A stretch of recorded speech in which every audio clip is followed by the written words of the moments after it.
Son of the Sannin Chapter 31. The Chunin exams end or promotions in love and war. Just like Shizune had told him, after a good night of sleep, Naruto was completely recovered. While the rest of the genin who took part in the finals were good enough to get out of bed and walk, their bodies would take another day or two to completely heal before they would be able to take missions, or even train. Even then, the couple days of vacation for the genin were appreciated by all of them. Naruto, alongside Shizune, Kaida and Hagain, were headed towards the Hokage Tower, where at 11 o'clock, Jiraiya would announce the results of the Chunin exams. While Naruto was evidently nervous, the Hokage had assured him that he had nothing to worry about.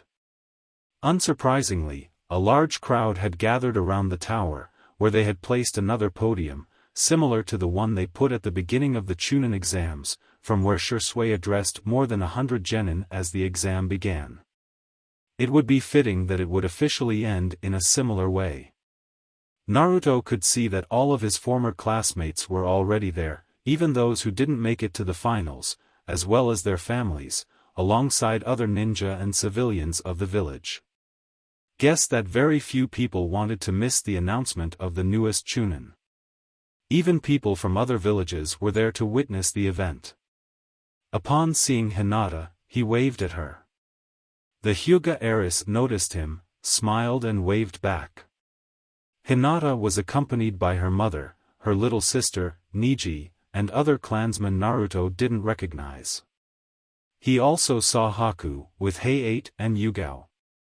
Other people Naruto saw were Sasuke, Sakura, Karin, the Sand siblings and Fu. The crowd began to murmur as Jiraiya, followed by Tsunade, Hiruzen, Koharu, Hamura and multiple ANBU, exited the tower and headed towards the podium. Two of the ANBU carried a stack of diplomas and Chunin flak jackets, still inside their transparent plastic wrapping. Jiraiya took a step forward and cleared his throat, earning the crowd's attention. "Hello everybody, and welcome to the Chunin promotion ceremony," Jiraiya began. Yesterday, another edition of the Chunin exams, one I might say was one of the most memorable and spectacular of the last few years, came to an end. I got the examiner's report as soon as the finals ended, and my advisors and I spent yesterday afternoon discussing which ones of the finalists deserve a promotion. We agreed to promote 4 genin. 2 boys, and 2 girls. So without further ado, here are the new Chunin. As common courtesy dictates, ladies go first. The first promotion to Chunin goes to Tenten. The crowd broke into an applause. The Odango-haired girl couldn't repress a loud squeal as she dashed towards the podium, where one of the ANBU handed her a diploma, and another handed her a flak jacket. Tsunade walked towards her and put a hand on her shoulder. "I told you I knew talent the moment I see it," Tsunade told her with a sincere smile. "Good job, kid." Thank you, Tsunade-sama." Tenten replied, unable to repress her tears. She returned to the crowd as fast as she ran to the podium, where an excited Guy and Lee were waiting for her. "Guy-sensei, I did it." Tenten squealed, lifting the diploma and flak jacket as if they were trophies. "Of course you did. There's nothing you can't do if you work hard enough for it." Guy enthusiastically replied. "Yeah, even if you lost your match, your flames of youth burned so bright they blinded everybody," Lee added. Tenten was so caught in the moment that she tackled and hugged Guy, with Lee joining them as well in a 3-way hug. "Guy-sensei." Tenten. Lee. Tenten. Guy-sensei. Tenten. Lee. Tenten. The sun began to set even if it was 11 in the morning, and the Hokage monument was suddenly replaced by a beach with waves crashing against the shore. And for a split second, Neji swore he saw Tenten wearing a green jumpsuit, orange leg warmers, and her hair sporting a bowl haircut as opposed to her usual twin buns. And during that moment, the idea of becoming a missing nin became increasingly alluring for the Hyuga prodigy. After the Genjutsu of Youth finished and Tenten was released, Haku saw it as a fitting opportunity to congratulate her as well.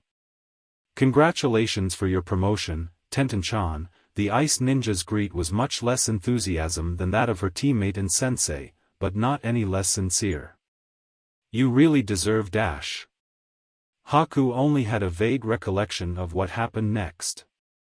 Apparently, the promotion had worked Tenten up so much, not helped by Guy and Lee's antics, that the moment Haku was close to her, she grabbed his head and pulled him into a really long and intense kiss. A wave of ohs and awus ensued. And while Jiraiya kept a cool facade on the outside, he was giddy on the inside. "Yes. My long-term plan is working. In a few years, wedding bells, and then ice-release babies." When the kiss broke, Haku was completely flustered, his face sporting a deep shade of red. His brain took a few moments to process the long and intense kiss. "So," Haku began. "Does this mean your answer is yes?" The question seemed to snap the overly excited Tenten back to normal. Her eyes started to open widely as she started to process her recent actions. Her face flushed as well. "Good Kami, I kissed you like that, in front of everybody." Tenten babbled. "So does it mean?" Haku began to ask. No. I do want us to become a couple," Tenten assured. "It's that, well, doing things this bold is so unlike me." "Hey, it's okay, you were caught in the moment." "It happens to everybody," Haku reassuringly said. Tenten just smiled at Haku, blushing a bit. Jiraiya cleared his throat once again. Yeah, young love is always very nice and heartwarming, but let's go back to the business at hand, okay? The second and last kunoichi who will get a promotion is Hinata Hyuga." Once again, the crowd applauded, with Naruto's cheers being heard above them. Even if her reaction was more subdued than Tenten's, Hinata looked no less happy. On the other hand, Karen and Tamaki were visibly deflated. They had hopes that they could still get a promotion despite losing their respective matches, just like Tenten, but those hopes were dashed away. Logically, they weren't going to award either of them over somebody who did win a match. "Congratulations, Hinata. That new jutsu of yours was really impressive. Very few people have the combination of creativity and talent to come up with something new, much less in the middle of a fight," Jiraiya told her as the ANBU handed her the diploma and the flak jacket. "Thank you, Hokage-sama. I feel really honored," the Hyuga heiress politely said as she bowed her head before him. She then got down of the podium, and returned back to her family. "Good work, Hinata. Today, you made your clan proud," Hikari told her, as she bent down and hugged her, something quite shocking for the Hyuga clan head to do in public. "Thank you, mother. I'll make sure I will keep honoring both you and the clan," Hinata replied. "Hey, Hinata-nichan. Will you teach me the heavenly thunderstorm?"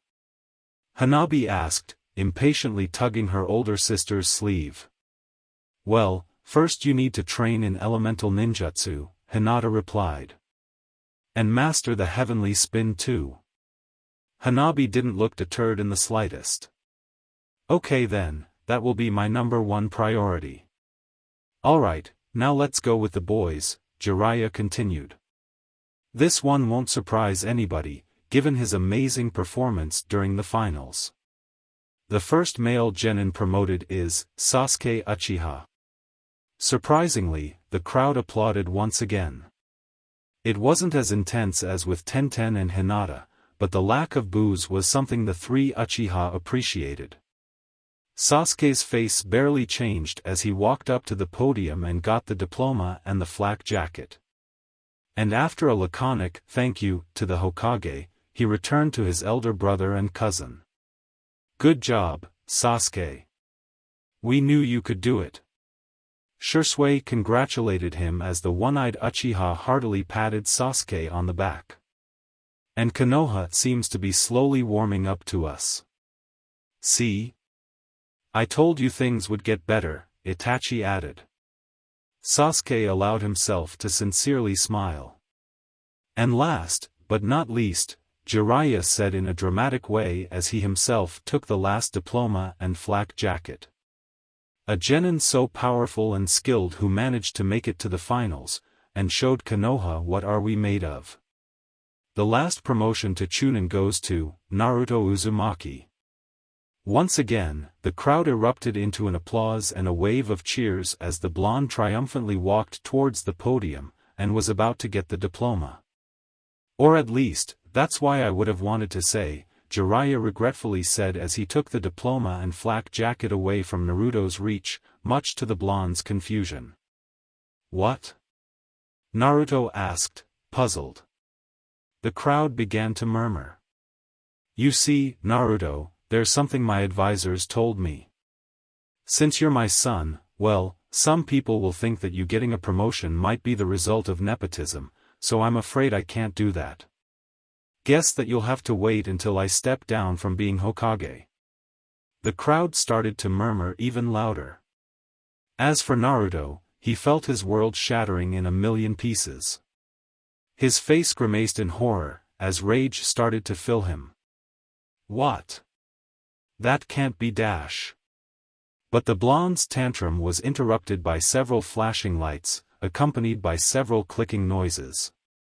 When his eyesight returned, he noticed that the ANBU were holding cameras.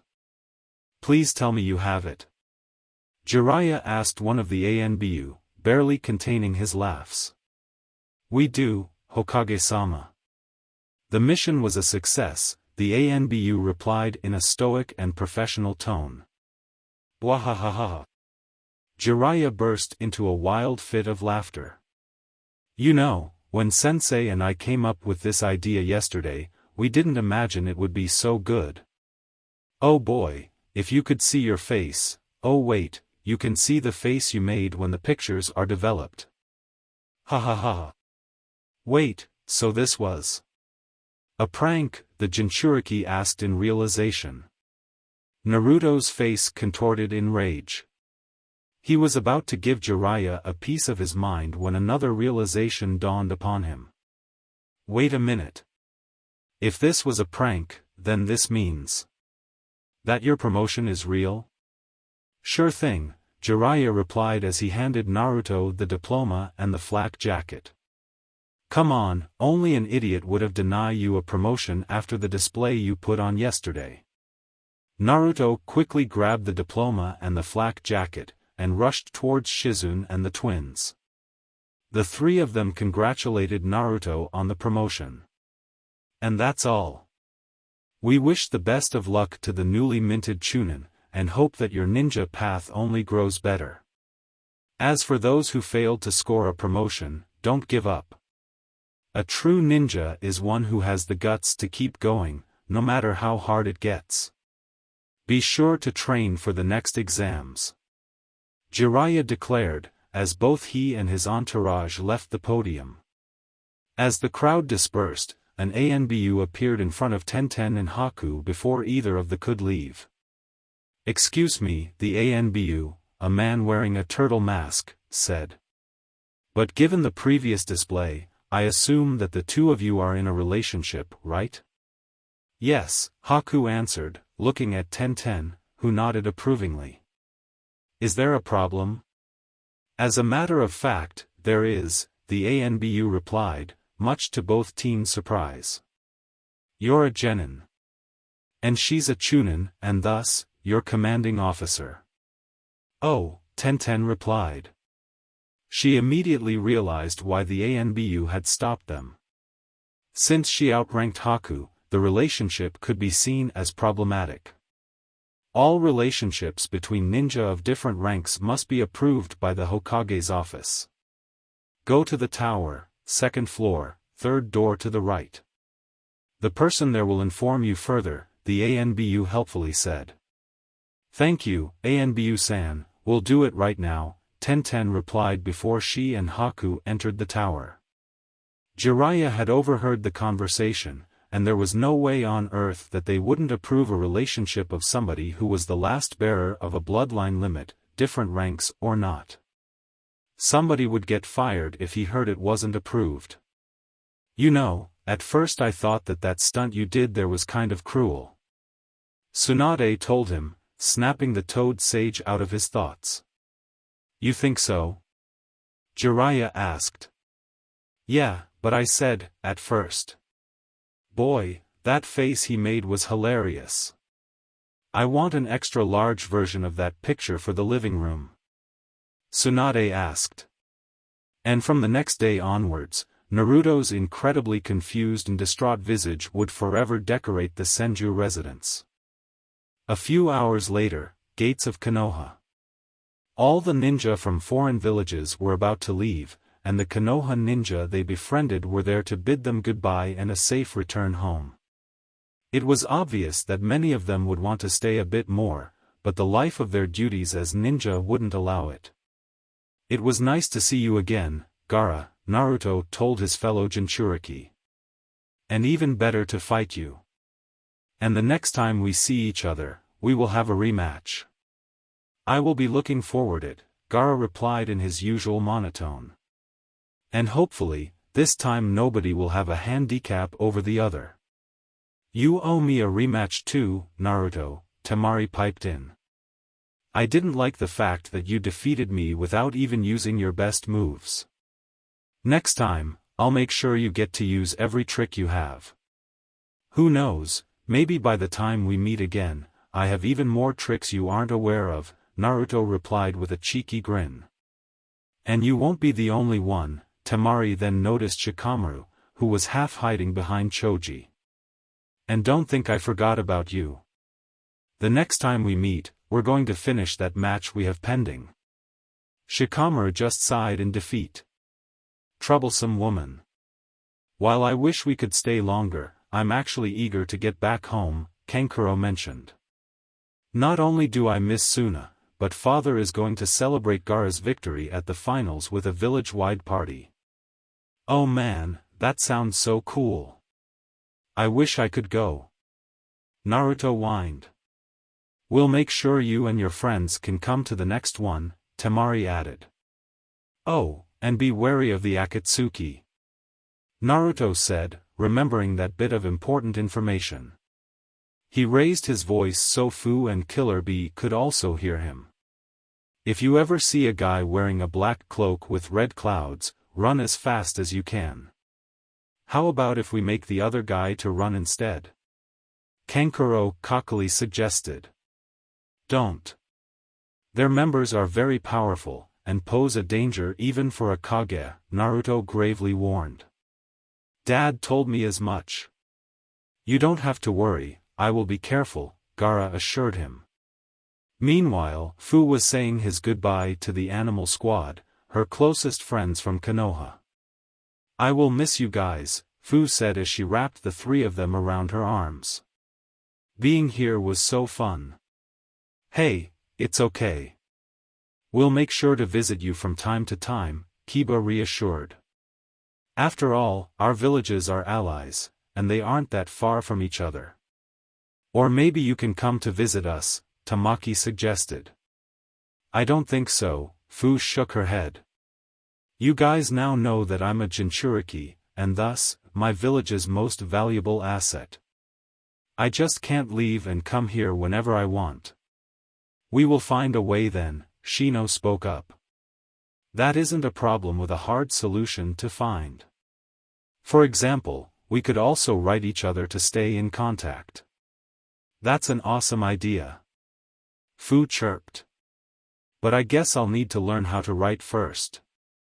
There was a moment of an extremely uncomfortable silence, as the animal squad stared at Fu in disbelief. You don't know how to write? An astonished Kiba asked. PFFFFFFT, of course I do, silly. Ha ha ha. Fu laughed as she patted Kiba's shoulder. I can't believe everybody falls for this kind of stuff. Naruto at least wised up. Fu, come on, we need to leave. Shibuki's voice shouted. Guess my time here is up, Fu sadly said as she turned back.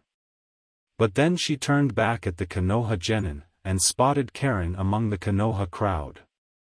But before I do, there is a couple things I need to do first.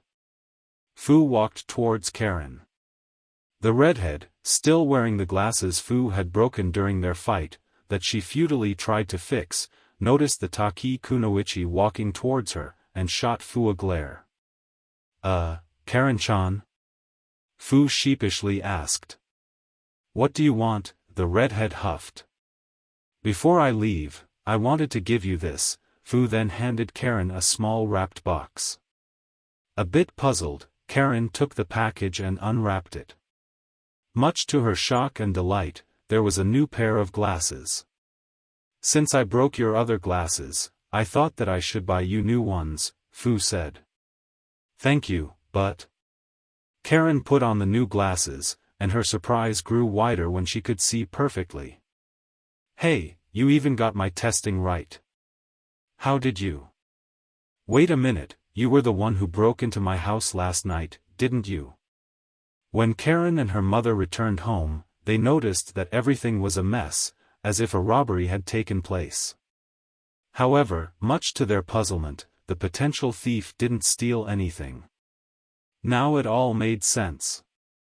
It was for a good cause. Fu sheepishly replied. Guess that I can let that slip, Karen decided.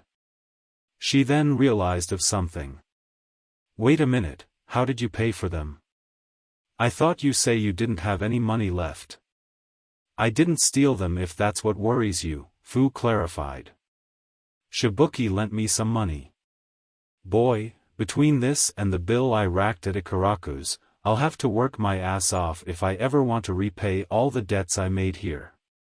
Thank you for this, I know that glasses aren't exactly cheap, Karen told her.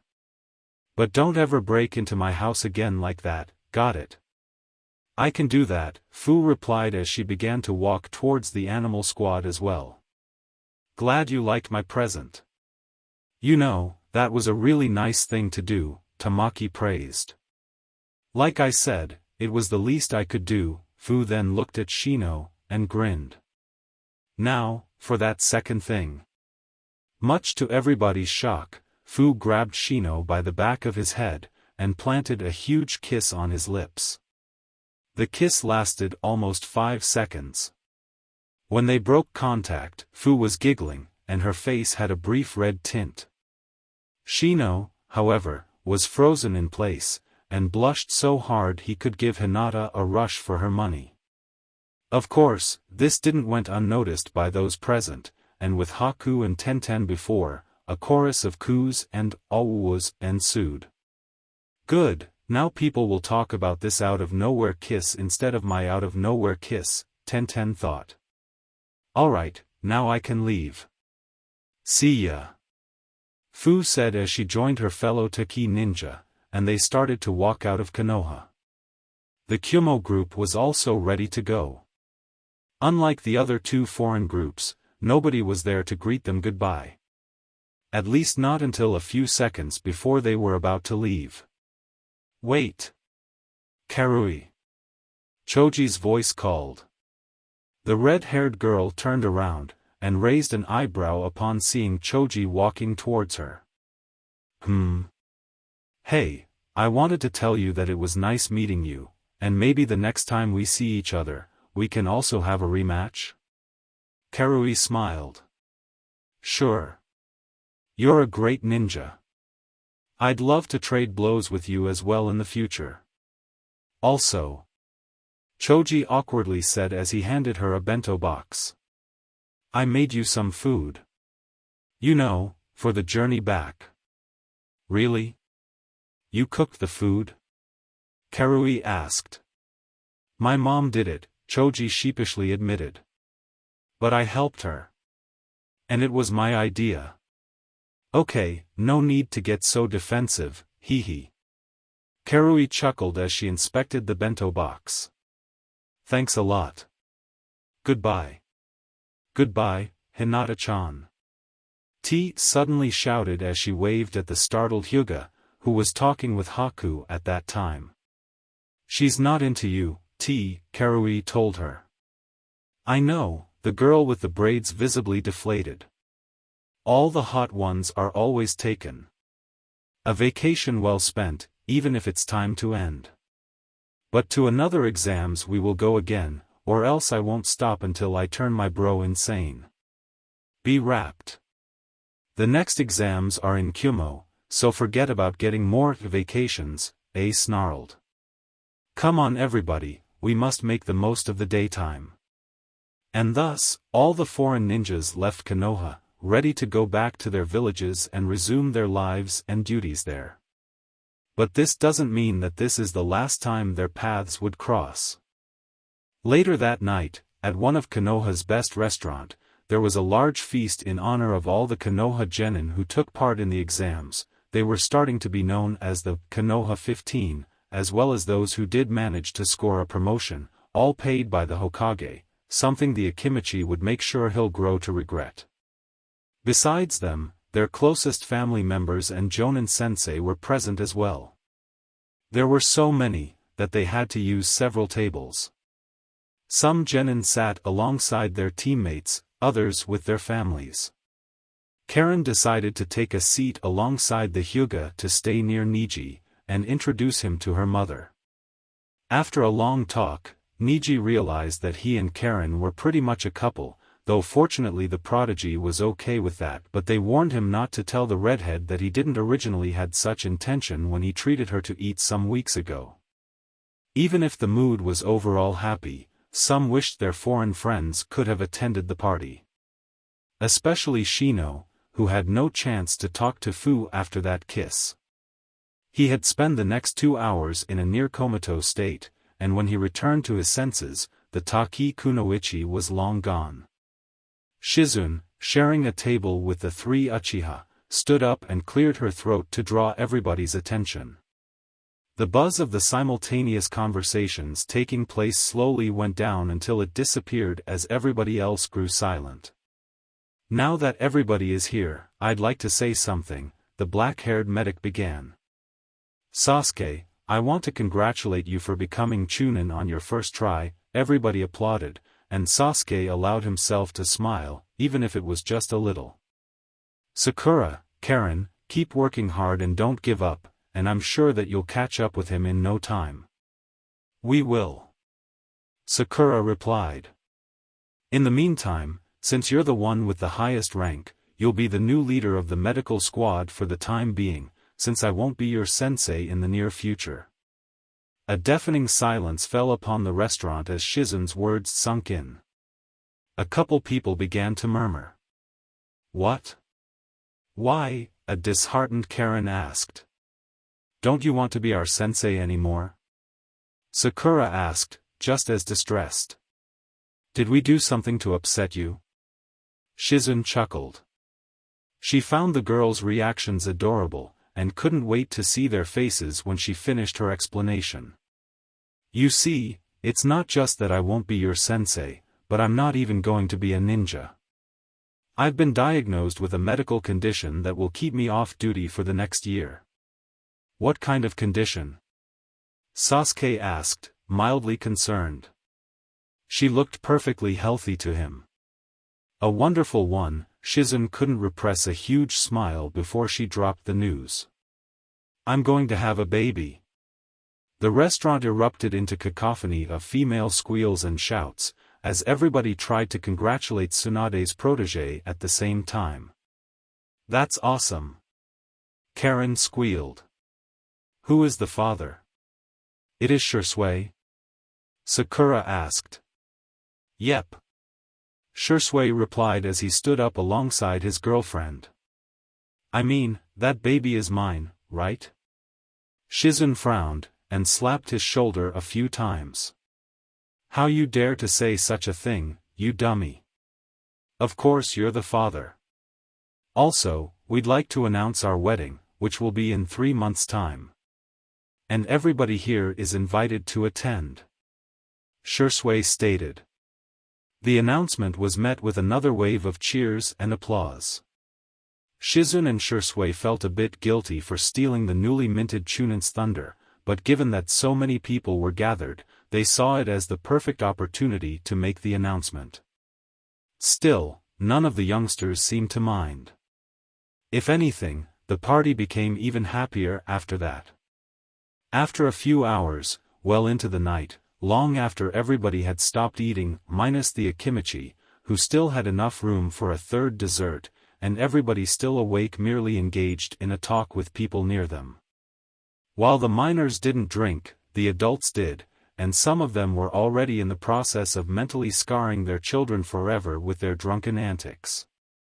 And before things could go out of control, a certain blonde knew that this was the best opportunity he had for making his move. "Hinata, can we go outside for a bit?" Naruto asked. "There's something I need to tell you." Hinata's heart skipped a beat. She was observant enough to notice that whatever he wanted to say, he wanted to tell her and only her. "I think I'll go talk with Tenten-chan," Haku said. He then shot a knowing smile at Naruto. Sure, Naruto-kun," Hinata's stutter briefly returned as she stood up and accompanied Naruto outside, to a zone quiet enough for the both of them. The air was much cooler outside, something both their lungs appreciated. The racket from the inside was reduced to a mere murmur from the outside, something which their ears appreciated as well. They spent a few minutes there, enjoying the silence and calmness of the night and each other's company. "So," Hinata began, as she started to twiddle her fingers. "What did you want to tell me?" Naruto sighed, as he tried to put his ideas in order. He wasn't somebody who beat around the bush, but in this situation he was kind of at loss for words. He was tempted to follow Fu's advice and example, forget about words, and kiss her directly. But his rational part screamed not to do it, and for once, Naruto decided to be cautious. "You know, Hinata, you've been my best friends for many years." Naruto began, as he uneasily put a hand behind his neck. "But as of recently, things have been different, and I think I have to." Naruto? "I don't understand, what are you trying to say?" Hinata asked, a bit confused. Naruto's face morphed into a mask of anger. "Arg! To hell with subtlety. Hinata, I like you a lot. And I don't mean, like, as a friend. Well, I did like you as a friend before, but not anymore, and it has been eating me on the inside, because I didn't know if you liked me back, or even if you did, if we would work as a couple, or, well, you get it." You like me?" a stupefied Hinata asked. "Since when?" "I couldn't tell. Maybe shortly after we became genin?" "Yeah, I think it was around that time," Naruto replied, trying to remember. "But yeah, now you know how I feel. Sorry if I made you feel uncomfortable or upset or dash." "Naruto-kun," Hinata interrupted as she walked towards him. "Huh? Did you know that that's exactly how I felt towards you?" Hinata replied as she smiled at him. "What? You do?" a dumbfounded Naruto asked. Yes, Hinata had already closed the distance between them. She was starting to blush. "You are also my best friend, Naruto, and without you, you inspired me, both directly and indirectly, into becoming both a much better person and ninja. I like your determination, your optimism, your desire of self-improvement. You gave me somebody to talk to, and to listen to. I wouldn't know when it happened, but I started to feel the same towards you as well. Your good looks didn't hurt either." This time, it was Naruto who blushed. "So, does that mean that we're boyfriend and girlfriend?" Naruto asked. Hinata giggled a bit, and nodded. "Oh yes," an excited Naruto picked Hinata up by her waist and began to spin. Not only do I become a Chunin, but I get a girlfriend too. Today the best day ever. And yours too, I hope. Indeed it is. Hinata giggled. Naruto placed Hinata back in the ground, and his expression turned a bit awkward again. So, should we kiss? You know, to seal the deal? Hinata's reply came in the form of her eyes closing, her lips puckering, and her head moving towards Naruto. The blonde did likewise, until their lips met in a short, but definitely sweet, kiss. When the kiss broke, they stared at each other's eyes for a few seconds, before breaking into a fit of giggles. It was, even better than in my dreams, Hinata swooned. Indeed it was. You're an awesome kisser, Hinata-hime, Naruto told her. Hinata blushed even harder. What did you call me? Hime. My princess. It's what Dad calls Mom. And well, given that you're the heiress of a noble clan, that sorta makes you a princess, so I thought it was fitting. Naruto explained, blushing a bit. Hinata didn't say anything. She just smiled, and rested her head on Naruto's shoulder, as she softly wrapped her arms around him. After a few moments, Naruto grinned, broke the embrace, and grabbed her hand. Come on, we have to tell everybody. Hinata laughed as she let Naruto lead her back inside. Hey guys, listen, Hinata and I dash.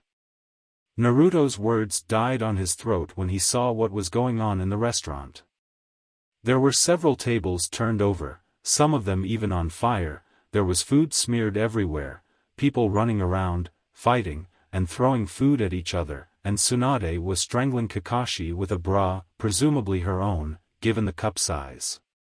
The Chunin couple spent a few seconds watching the scene, completely dumbfounded. Hinata? Why yes, Naruto-kun. Do you want to go back outside? Yes, please. Next day, Training Ground 9. Sakura never remembered the last time she woke up so early. Hell, she didn't even have any memory of being up so soon after the sun rose.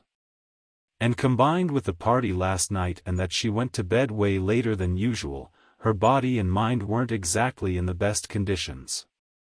But hey, nothing that a cup of coffee couldn't fix. Temporarily. But since she was told that Guy's team started training very early, and she wanted to make the best of the day, she set her alarm clock way 2 hours earlier than usual.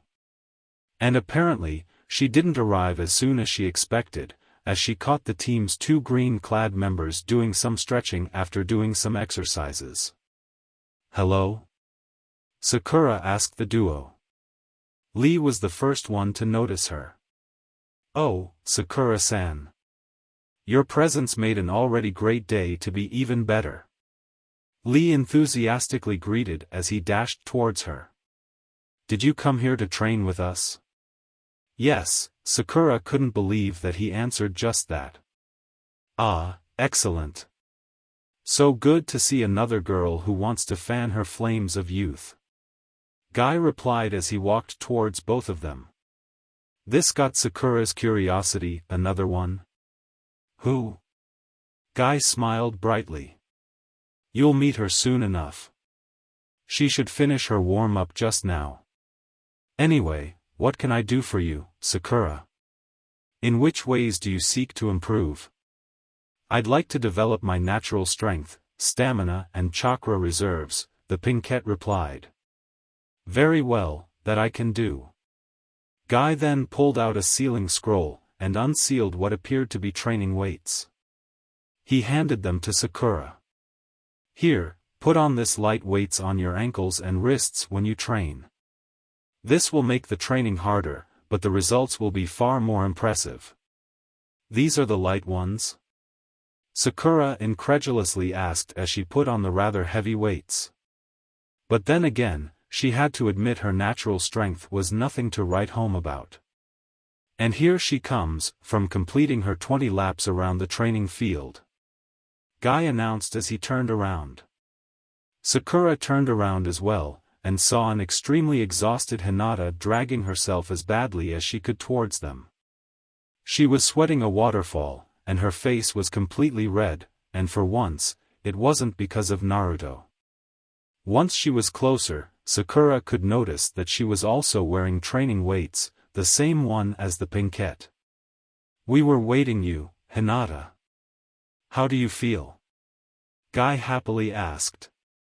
The blonette collapsed on her knees. I want to die." Guy ignored Hinata's answer. "Hinata, meet Sakura. Like you, she decided to join us in our daily training in order to become stronger. Though I believe you two already know each other. Anyway, for the time being, you should take it easy.